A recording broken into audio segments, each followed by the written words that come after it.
আসসালামু আলাইকুম সম্মানিত শিক্ষার্থীবৃন্দ, গেম অফ স্টাডি এর তরফ থেকে আমি আবির স্যার সকলকে স্বাগতম জানাচ্ছি খুবই গুরুত্বপূর্ণ একটি ভিডিওতে। এই ভিডিওতে মূলত কথা বলবো যে আপনারা কিভাবে আপনাদের গণিত এবং উচ্চতর গণিতের এমসিকিউতে সবচেয়ে বেশি নাম্বার আপনারা অর্জন করতে পারেন, অর্থাৎ আপনি বলতে পারেন যে ফুল মার্কটা আপনি কিভাবে গেইন করবেন। কারণ আপনারা মোটামুটি সকলেরই জানেন যে যারা জেনারেল তো ম্যাথ তো আশা করি সকলেরই আছে সবারই, বাট হ্যাঁ যারা আবার হায়ার ম্যাথ তো যারা আছেন অর্থাৎ সায়েন্স ডিপার্টমেন্টের যারা আছেন তাদের জন্য এই ভিডিওটা অনেক বেশি গুরুত্বপূর্ণ হবে। ঠিক আছে, তো ফুল মার্ক গেইন করার জন্য কিছু বিষয় অবশ্যই আপনাকে খেয়াল রাখতে হবে। সবার ফার্স্ট, আপনারা মোটামুটি সকলেই জানেন যে ম্যাথের এমসিকিউ অন্যান্য এমসিকিউ পরীক্ষার মতো কিন্তু না। এখানে আপনি সব অঙ্কগুলো পারলেও একটা লিমিটেশন কিন্তু থাকে সময়, কারণ আমরা জানি প্রতিটা এমসিকিউ এর জন্য 1 মিনিট করে কিন্তু সময় থাকে। ঠিক আছে, এখন এই 1 মিনিটের মধ্যেই কিন্তু আপনাকে অ্যানসার কিন্তু করতে হবে। ঠিক আছে, তা না হলে কিন্তু আপনার সময়ের ঘাটতি দেখা দিতে পারে। এইটা মেইনটেইন করার জন্য অবশ্যই আপনাকে মেইন পরীক্ষায় যাওয়ার আগে অবশ্যই আপনাকে টেস্ট পেপার রিলেটেড দেখবেন অনেক মডেল টেস্ট কিন্তু আছে। ঠিক আছে, আপনি চাইলে পুরনো মডেল টেস্টের বইগুলো সংগ্রহ করতে পারেন, অথবা গাইডের যে পরীক্ষা মানে গাইডের যে এমসিকিউ পার্ট গুলো আছে গাইডের এমসিকিউতে আপনি বাসায় ভালো করে পরীক্ষা দিতে পারেন। তো এতে হবে কি আপনার পরীক্ষার হলে আপনার একটা নার্ভাসনেসও কিন্তু কাজ করতে পারে।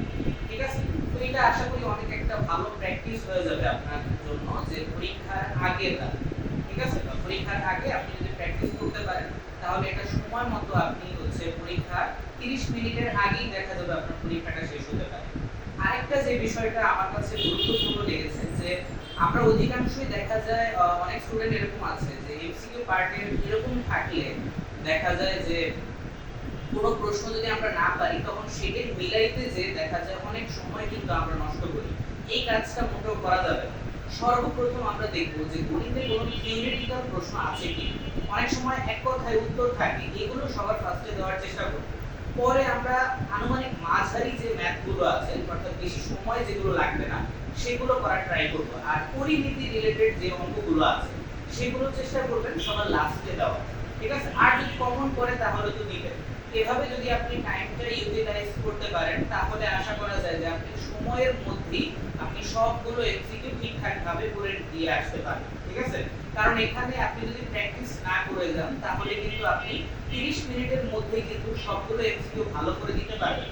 দেখা যাবে 5টা বা 10টা এমসিকিউ আপনাকে প্রশ্ন না দেখে দাগাইতে হইতে পারে। ঠিক আছে, আরেকটা লাস্ট যে বিষয়টা আমি বলবো যেটা অনেক বেশি গুরুত্বপূর্ণ সেটা অনেকেই আছেন যে এমসিকিউ পরীক্ষার শুরুতেই আপনারা আশেপাশে অনেক কথা বলেন, হেল্প চান। এই কাজটা করবেন না। হ্যাঁ, এটা আমি শিক্ষক হিসেবে যেটা বললেও ঠিক হয় না, বাট তারপর আমি বলতেছি যে অ্যাট লিস্ট 15 মিনিট চেষ্টা করবেন নিজে থেকে পরীক্ষাগুলো দেওয়ার। কারণ আগে আপনি আপনার পাস নাম্বারটা সিকিউর করে নেবেন, তারপর আপনি বাকি 15 মিনিট হেল্প চাইতে পারেন। কারণ অনেক সময় দেখা যায় যদি প্রথম দিকেই যদি দেখাদেখি করার জন্য আপনার খাতাটা যদি নিয়ে যায় তাহলে কিন্তু আপনার এমসিকিউ পরীক্ষার জন্য এটা অনেক ইফেক্ট কিন্তু করবে। বিশেষ করে বোর্ড এক্সামে এই কাজগুলো আপনারা করবেন না। ওকে, তো অবশ্যই নিয়মগুলো ফলো করবেন, তাহলে ইনশাআল্লাহ আপনাকে ফুল মার্ক ইনশাআল্লাহ আপনি পেতে পারেন।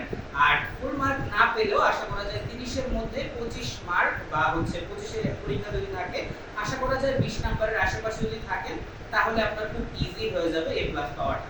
ওকে, সো ভিডিওটা ভালো লাগলে অবশ্যই শেয়ার করতে ভুলবেন না। আর তাহলে আজ এই পর্যন্তই, ইনশাআল্লাহ পরবর্তী ভিডিওতে দেখা হবে। ধন্যবাদ সবাইকে।